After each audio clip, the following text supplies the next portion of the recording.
3 women held hostage in their own car by a gargantuan green beast.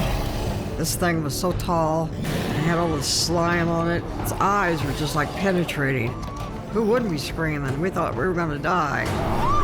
The attack unleashed a lynch mob. People were showing up with guns, knives, clubs to hunt for this creature. Was the poison rain that fell on Oakville a secret government test? Everyone described it as a flu-like syndrome. Mom, talk to me. All I wanted to know was, what is this stuff? Warfare, it's biowarfare. In Oakville, they lived the terror, and it was a reality for them. An abandoned stretch of river, and the killer canines ready to ambush anyone entering their turf. It sounded 10 times louder than a wolf. I've got to get out of here. I feel like I'm going to die.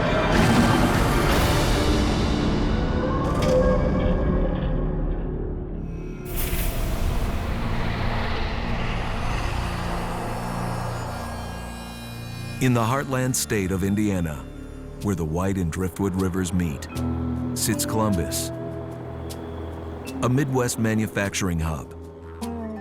Some 40,000 residents live and work here.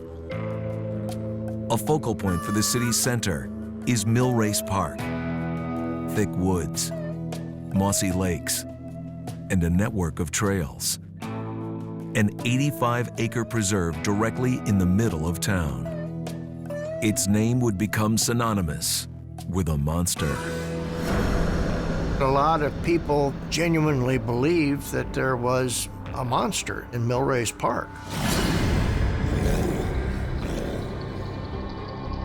People were coming out of the woodwork, and they were walking through the woods with all these weapons and baseball bats and shotguns.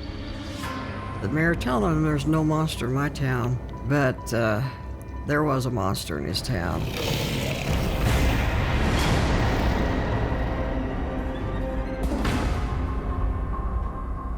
Chris McDaniel is a Columbus native and a paranormal investigator. He's been obsessed with discovering the truth about an astonishing event that took his town by storm some 40 years ago. I was 7 or 8 years old when the incident took place. The first time that I heard about the reports, I was kind of shocked that something like that happened in our hometown. And I went to the local library, going through all the microfilms of the newspaper and pulling up all the articles. It would all begin on November 1st, 1974. Did you guys have fun? Did you guys have fun? That was fun. Yeah, the guy was all right. Early that evening, 4 young women went walking in Millrace Park. Don't you guys want to go in? No, I don't want to go in. The women were just sitting in the park, just having conversation, talking. She's just being silly. I just can't believe it's that bad. And it was like 20 degrees. Weird sometimes. They seen this creature lurking between the trees near the boat ramp.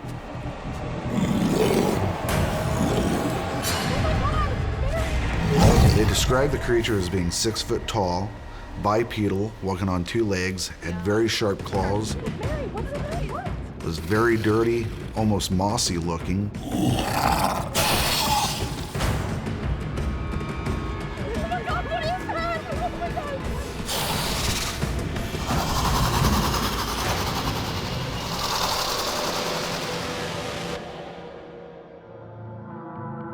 Badly shaken, the women contacted the police. After the first report, the police officers assumed that this is probably a hoax. The park remained open. The officers didn't think any more about it. Later that same night, I just can't get over that party, though. after leaving a drive-through burger joint, 3 young women were looking for a place to eat their meal. Okay, where do you guys want to go eat? We should go to Millrace Park. Yeah, let's go there. Good idea. Let's do it. They had no idea what was waiting for them.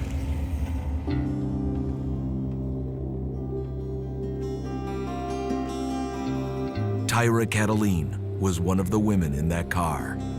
Sometimes when I think about it, it gives me goosebumps. Just, it takes me back to that evening. But I've never seen anything like that before. After 40 years, she's finally come forward to tell her story. I stopped talking about it because I was tired of hearing people saying, well, that didn't happen, and they didn't want to listen to the truth. November 1st, 1974 was a mild night. So Tyra and her friends decided to park down by the river in Mill Race Park. I just honestly can't get over the party. I mean, it was fun. What a joke, though. But I mean, Yeah. you can't. No, Too much. Well, And we happened to park by the boat launch there, and in front of us was woods and then the river. Well, that was fun. That party was okay. He likes her. what was that? I saw something move over there. I couldn't see it. I told him I didn't see anything. Then the other one said, I think I saw it again. What was that? And then I saw something moving.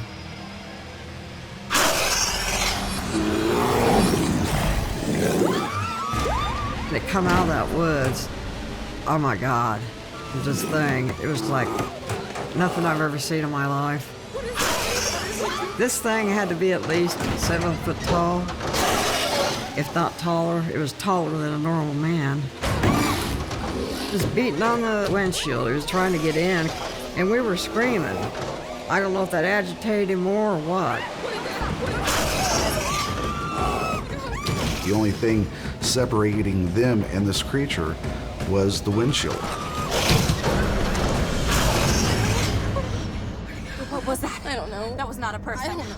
We were all afraid it was going to come back, but we couldn't move.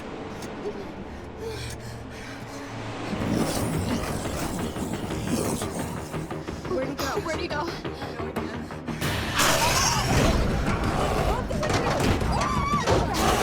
There was this greenish tinge to the thing's face. I don't know if it had been in the river drinking and got moss on it, because there was so much slime on its face. They seen the creature less than 2 feet away through their windshield of their car. I would say that these women got a pretty good look at it. This was not a person in a costume. He did have fangs, and he was trying to bite the glass through, and I was afraid he was just going to tear the door off. Nothing has ever scared me as much as that.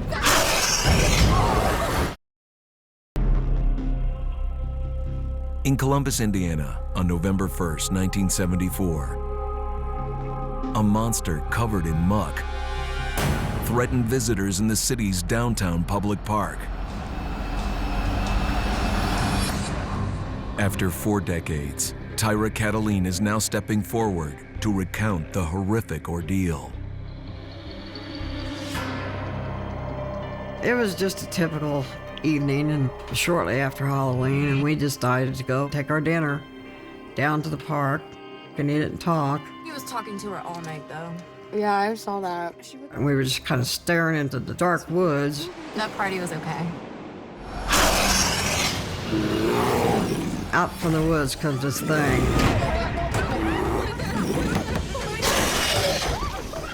Relentlessly attacking from every side of the car. They couldn't hold out much longer. I said, we gotta get out of here. But the driver's leg was shaking so bad she couldn't get the car started.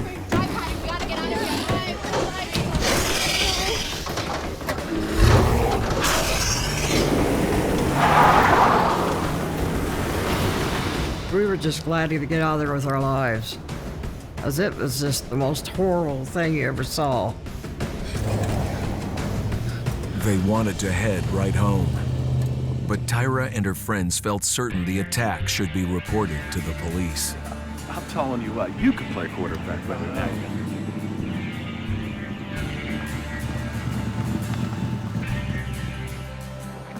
There's a monster in the woods. You gotta go down there. A monster? Really?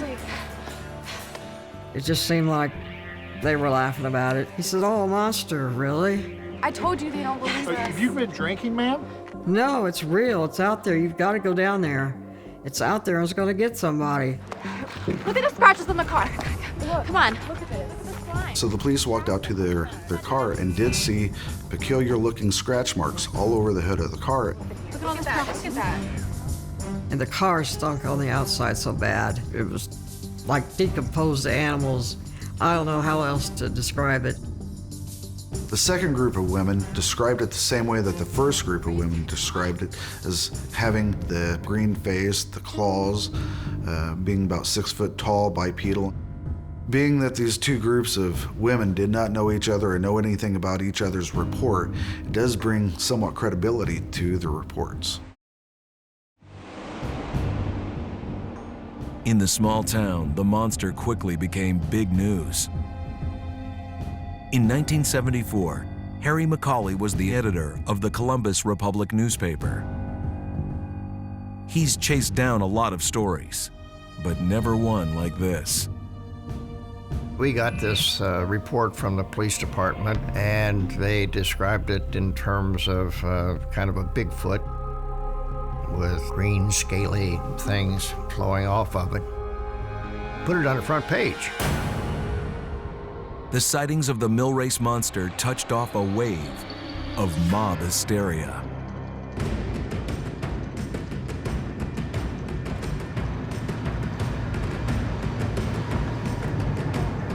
Residents took the news like a call to arms. All right, guys, come on, listen up. All right. They said they saw this monster down here by the water. The front page helped feed what developed afterwards. Police reported that people were coming down to the park armed with knives and clubs, searching for the monster. As the news spread further, the monster hunting mob expanded quickly. A lot of people were flocking to this area to get a glimpse of the monster. This was one of the largest monster hunts known in history, where all these hundreds of people were coming out looking for this creature.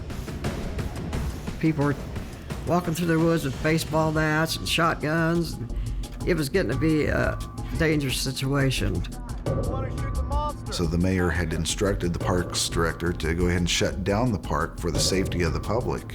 They were afraid that somebody was going to get hurt. Jozo, we found the monsters back that way. He chased us out. If they ain't shooting, you're gonna go shoot Look, him. we ain't shooting nobody tonight. Go. Whatever it was, it scared him away, probably. Because there was a lot of people coming in that park, and I'm sure it wasn't going to face all those people.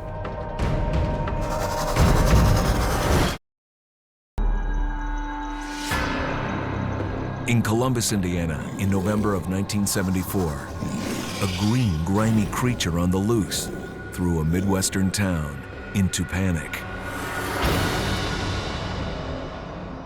In what became one of the largest monster hunts in American history, hundreds of residents took up arms to search a downtown park.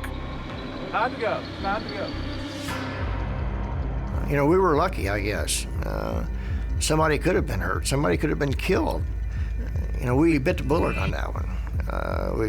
We should be thankful for it.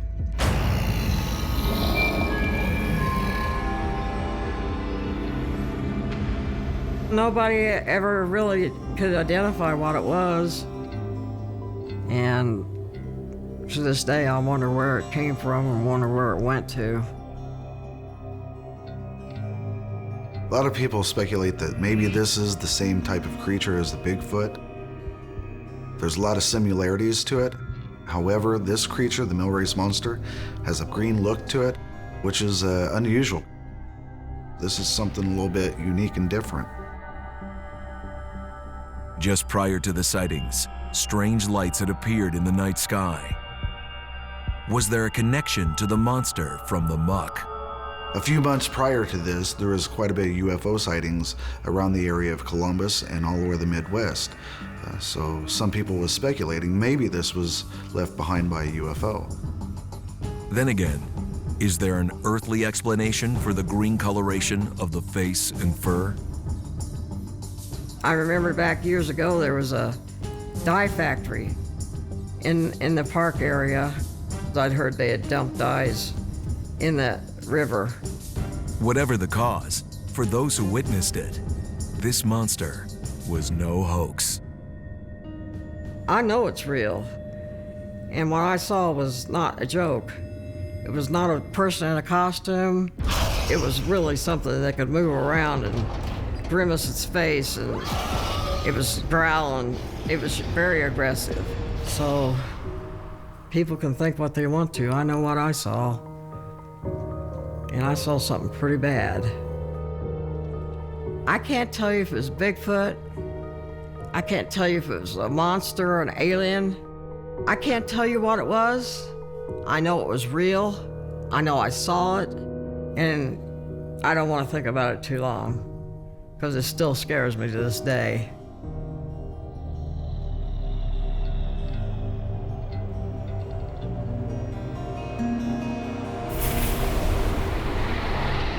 In the Pacific Northwest, the tiny town of Oakville sits within rain-soaked hardwood forest. In this remote hamlet, some 600 townspeople are well acquainted with the region's relentless rainfall. We probably have about 275 days of rain. It's something that if you live here, you just have to become accustomed to. Yet one night in 1994, the rain was entirely new. It came out of the sky so fast and covered so fast. It wasn't like a slow snow or anything. It was just like it got dumped on you. Slimy, globular, and potentially lethal. Oakville residents have wondered ever since, who or what was the cause of the toxic rain?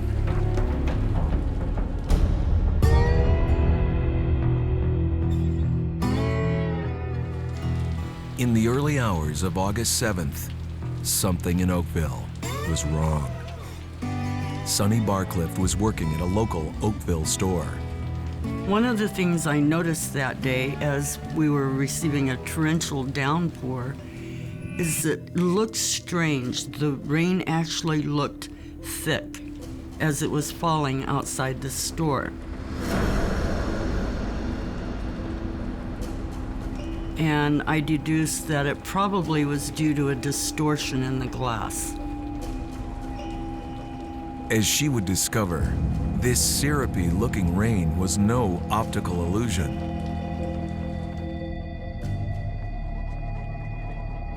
When Sonny arrived home, her mother was in the yard. My mother, she found something very strange all over the top of the wood box. She thought it was hail, but when she touched it, it was soft. She did, in fact, pick up some of the globules, squish them between her fingers, smell them to see if there was an odor. It was on the windshield of my truck, it was on the deck, it was on the wood box, it was in the foliage. It must have come down with the rain.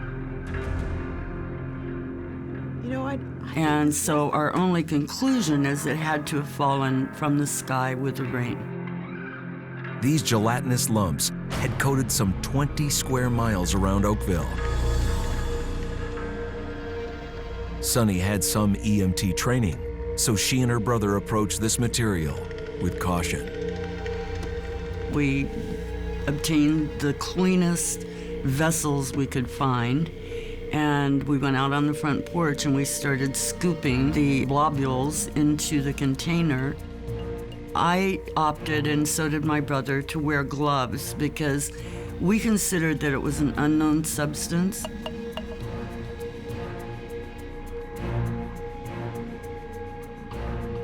I tried floating it in water and dissolving it in alcohol.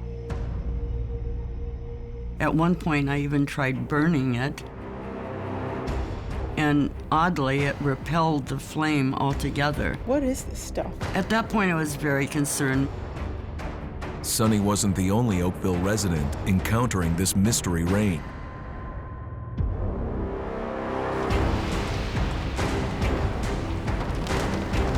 David Lacey was a patrolman making the rounds that rainy night. It was about 3 a.m. in the morning. I was patrolling, and basically it just came out of nowhere. And it started to cover the windshield, So I had to find a place to stop to clean off the windshield, so I could see where I was going. And that's when I noticed it was a gelatinous material on the car, which was really strange. I'm thinking they came down as a round object, because they would hit and they were flat. They had yellow specks in them. They didn't have any smell, no toxic smell to them at all. I knew it wasn't rain, it's nothing I've never come across before. So it was just a question in my mind, what am I dealing with here? Lacey had no idea of the harm it would inflict on him and the community. Everybody in town was talking about it and trying to figure out what it was. And we did have cats and dogs dying, and we had a lot of people sick. It was a real mystery. The next day, Sonny Barcliffe's mother was in the midst of a medical emergency. I knocked on the door and there was no answer, and that alarmed me. And that's why I entered the bathroom and then found her laying on the floor. Mom, talk to me! That was the moment when I became concerned that perhaps the substance that she had touched might have made her sick. I decided to take a sample of the substance to the hospital. Doctor? Yes.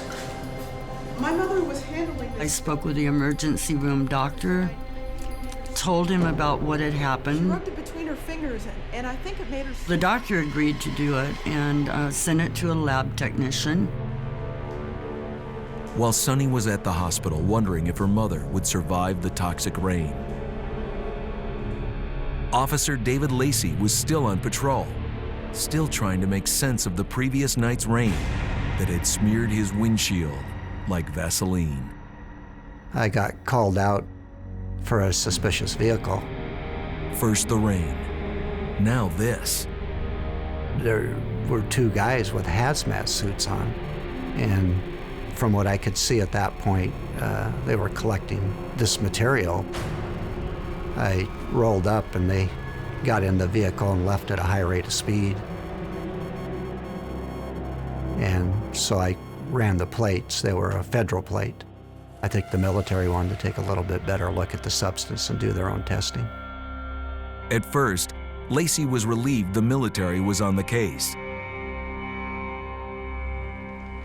His opinion would soon change.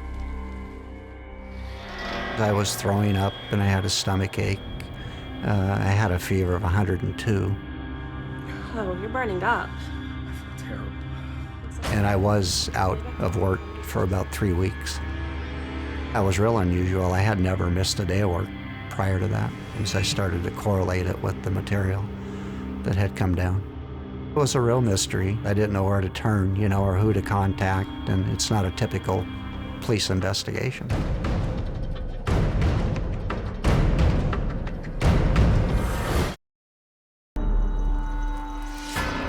In the summer of 1994, Oakville, Washington, a small town in the Pacific Northwest, experienced a shower of thick, syrupy rain, one that had residents and local police puzzled. Then, people started getting sick. My mom was hospitalized for 3 days, and when she was discharged from the hospital, they gave her a discharge diagnosis of some kind of virus. Area doctors reported a spike in major respiratory illnesses. A virus could have circulated through the population, but a virus affecting local animals as well? My mother's dogs became ill about a week after the fallouts. I found my little kitten dead on the doorstep. We double bagged the kitten, we hosed down the porch, and we even disinfected it with bleach, and we then carried the kitten to a spot far away and buried it. With all the rumors circulating through Oakville, it didn't help that local health officials issued no public statement about the mysterious rain. It was really frustrating, and we didn't get a lot of help from outside agencies. It got to the point where, it's just dead end after dead end. Washington's Department of Health eventually conducted an analysis of the rain, but the report wasn't publicly released. Monsters and Mysteries has obtained a copy of that report. Its conclusions are stunning. The lab report identified human white blood cells and 2 types of bacteria known to cause illness. The epidemiologist who was studying the substance concluded that it was something that a bacteria or a virus could be inserted into. All right, let's go to Jack on KOGO.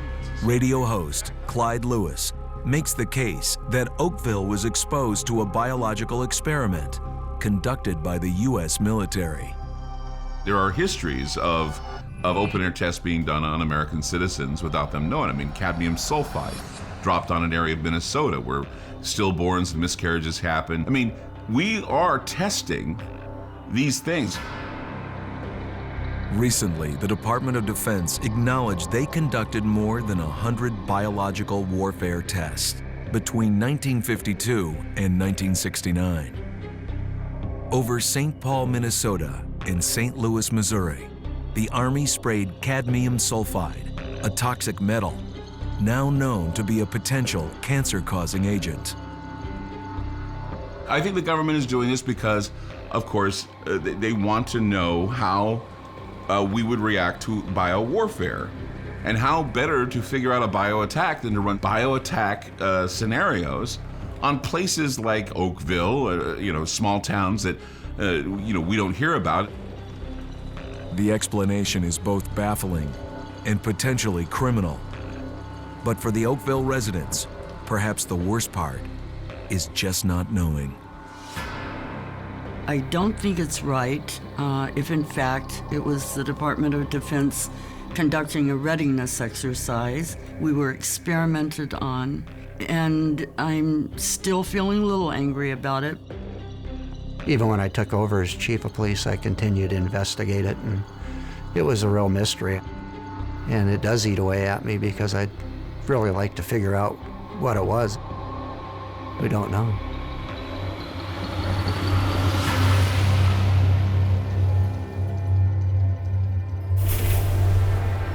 In northwest Wisconsin, along the swift-flowing Chippewa River, sits a tiny spit of land known as Meridene Island.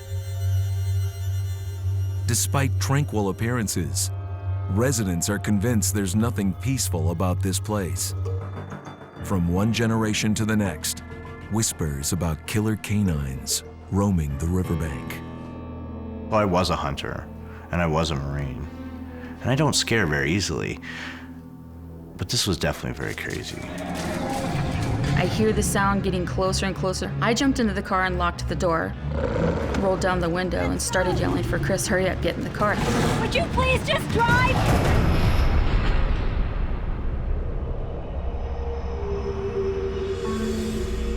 In the late 1800s, Meridene, Wisconsin was a bustling lumber depot and ferry crossing. Eventually, the timber business played out, leaving Meridene a ghost town. Then, the sightings began. We have reports of a creature roaming the area that was terrorizing the community back in the early 1900s, devouring livestock, ripping them apart, chasing children home from school. Witnesses describe this early creature of being the size of a bear, but shaped more like a dog or a wolf, heavily muscled. The creature was never caught, and it still seems to be roaming that area. To this day, reports of supernatural creatures continue to circulate.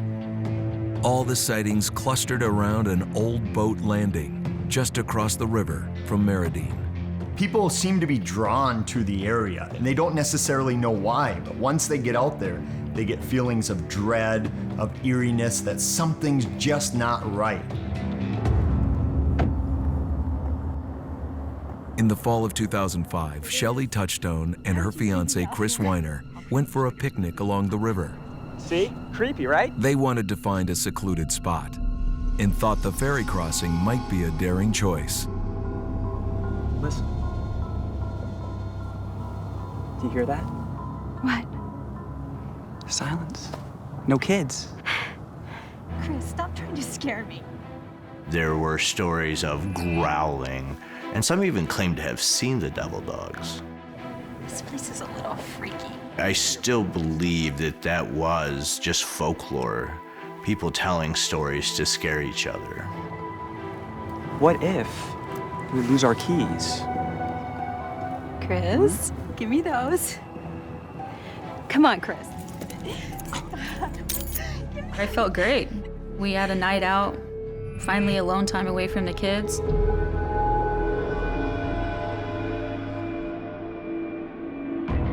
It's when the sun goes down at the boat landing that unusual activity is observed. And all of a sudden the fog rolled in. Kind of looked at each other like, yeah, this is kind of creepy. Wow. It got even colder.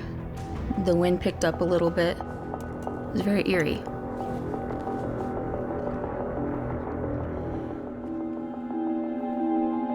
And the next thing we knew, we heard movement in the leaves. And I looked over at Chris and he goes, "Did you hear that?"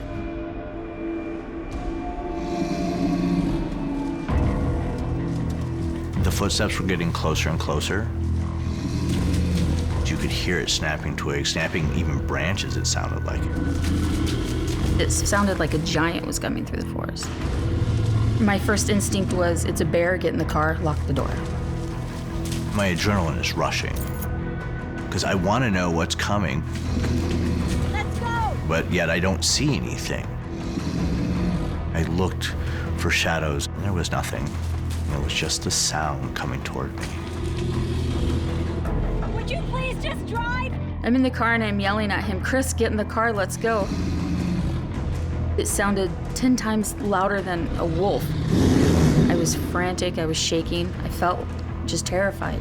But I thought, this is it, I'm going to die. Something that I can't even see is going to take my life, and I'll never see my children again.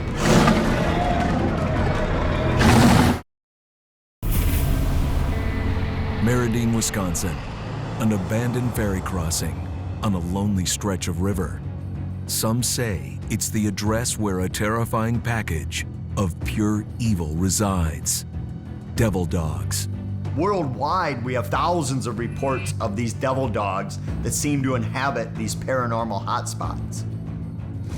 Many witnesses will hear a growl right next to them. They'll even feel that there's something there. Sometimes they've even heard it breathing, but yet nothing ever appears. So these creatures seem to have the ability to make themselves invisible when they want.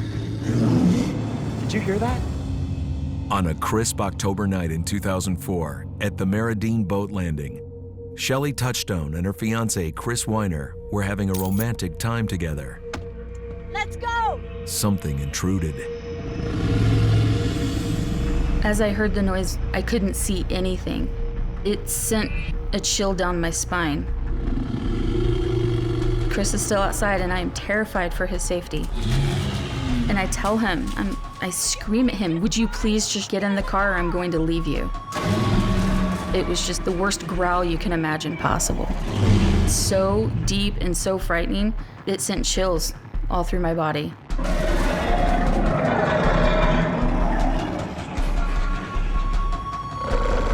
My keys! Go! Please, hurry up!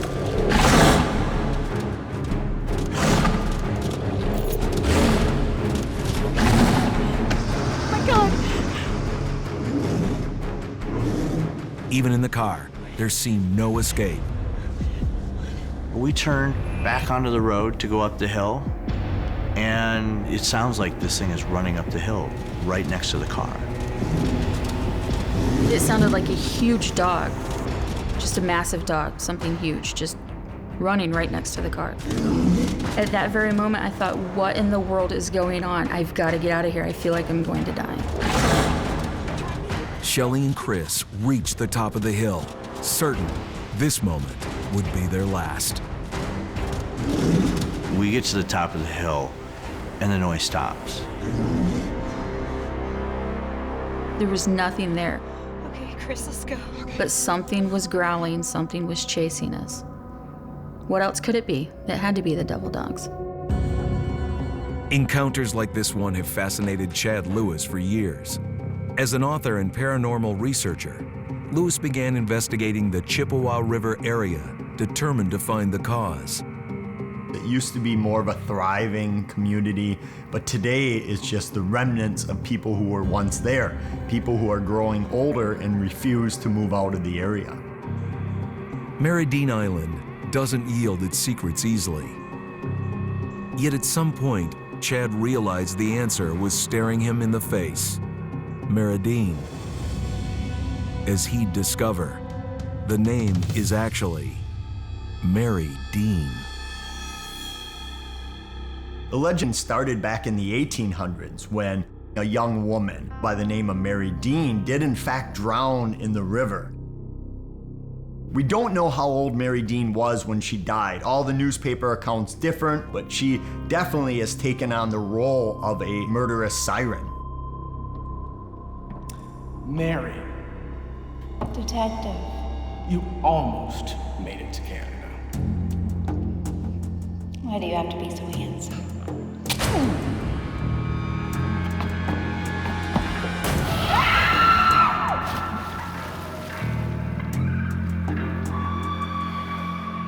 Her spirit seems to be trapped in the place where she met her fate, and that's why she continues to haunt the place. What's more, Meridene's death seems to have attracted a monster. The creature seems to inhabit that area, whether it's drawn to Meridene because it's a paranormal hotspot, or it's attracted by all the people that go there, or it just loves the seclusion of the area. We're not certain, but since the late 1800s, early 1900s, Meridene has been its home. In the fall of 2014, Jeremy Stark and Mike Bagozzi, young men with an avid interest in supernatural legends, decided to check out the notorious boat landing for themselves. This is the first time they've shared their story. We've been to cemeteries, we've been inside houses that are legitimately haunted. You know, we've been touched, we've been chased out, but there was nothing as scary as that night. Being chased by a dog like that was the most terrifying things I've ever had. Just that fear of, am I gonna get out of this alive? On the island of Meridene, in the Chippewa River in Wisconsin, devil dogs are rumored to lurk. Devil dogs are probably one of the worst things a person can come face to face with. In all of mythology, all of paranormal, anything, they're literally feral dogs from hell, and they're gonna do whatever they can to get you down to hell with them. Mike Bagozzi and Jeremy Stark, residents of nearby Green Bay, Wisconsin, have formed their own truth squad, dedicated to hunting down supernatural legends. On the night of October 9th, 2014, they set out to challenge the devil dogs to make an appearance. An adventure that would become much more than they bargained for. The path that we drove down to get there was very windy, very rocky dirt road. About 5 miles away from the boat landing, I started to get really, really anxious. Just that feeling that you get while you're there that just says we shouldn't be here.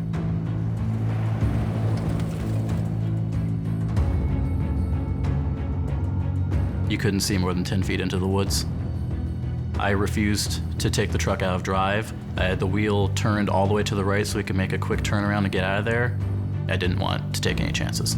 I'm gonna go check it out. Jeremy, hold on.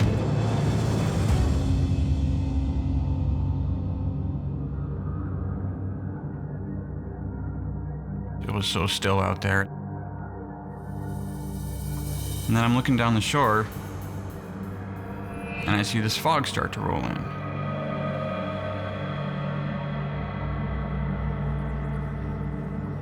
Told him something's not right with that fog. That's making me uneasy. And we start walking back. I hear this very loud growling. Just this really deep, low growl, nothing like I've ever heard. It made me freeze in my tracks. I saw something move in front of the car, like very low, just right in front of the hood. The legend was unfolding right before their eyes. Hey man, cut the lights. The dare for Meridene Island is if you park your car at the boat landing and shut off your headlights completely, then devil dogs will appear in front of you.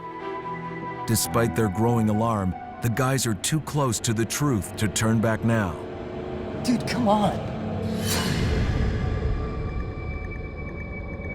I turned the lights off completely, and this really thick fog was right in front of our truck. The thick, instantaneous fog was unnerving.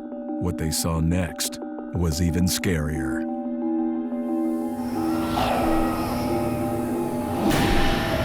What is that? It looked just like the shape of a person. A very thin figure walking through the fog. Yeah, as sure as I'm sitting here, I see a woman standing, and sitting in front of her is the most vicious-looking, raggedy dog-looking thing I've ever seen. And then she just points at our truck. That dog took off so fast after us. I said, that's it, we're out of here. And I was going probably 30, 35, almost 40 miles an hour going up this rocky hill in the middle of the night in the middle of the woods. And Jeremy's telling me to go faster. And that dog was keeping right up, was no more than 5 feet away from the bumper the whole time we were driving out of there. As soon as we got off the dirt road and out of the woods and back onto pavement, the dog just up and disappeared. It wasn't there. The stories about this place are true. Meridene is there, devil dogs are there, we shouldn't be. We don't know why the devil dogs are there, what their motivation is, what their ultimate end game is. Many believe they're here to do the devil's bidding, to cause fear and panic. And they seem to be doing a good job at that because everyone who sees them is scared beyond belief.